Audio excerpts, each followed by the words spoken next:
Question. A 45-year-old woman presents with sudden onset shortness of breath, pleuritic chest pain, and mild hemoptysis. She recently underwent hip replacement surgery 2 weeks ago. On examination, she is tachycardic with a heart rate of 115 bpm, respiratory rate of 24 breaths/min, and oxygen saturation of 88% on room air. Her Wells score for pulmonary embolism is calculated to be 7.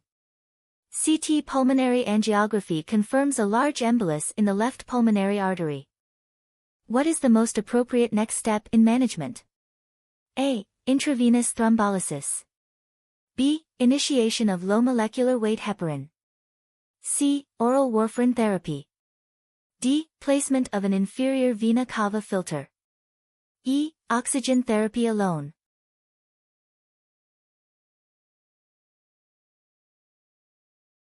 A. Intravenous thrombolysis. The patient has massive pulmonary embolism, PE, as evidenced by sudden onset of symptoms, shortness of breath, pleuritic chest pain, hemoptysis. Hypoxia, oxygen saturation less than 90%. Evidence of hemodynamic compromise, tachycardia and likely increased pulmonary artery pressure. Confirmed diagnosis with imaging, CT pulmonary angiography. Intravenous thrombolysis, e.g., with alteplase, is indicated in massive PE when there is hemodynamic instability or evidence of right ventricular dysfunction. Why not the other options? B. Low molecular weight heparin. LMWH is the first-line treatment for stable PE or submassive PE but does not rapidly dissolve the clot. It is not sufficient for massive PE with hemodynamic compromise. C. Oral warfarin therapy.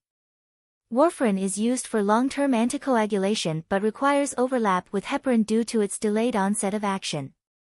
It is not used for acute management of massive PE. D. Placement of an inferior vena cava, IVC, filter. IVC filters are reserved for patients with contraindications to anticoagulation or recurrent PE despite adequate anticoagulation.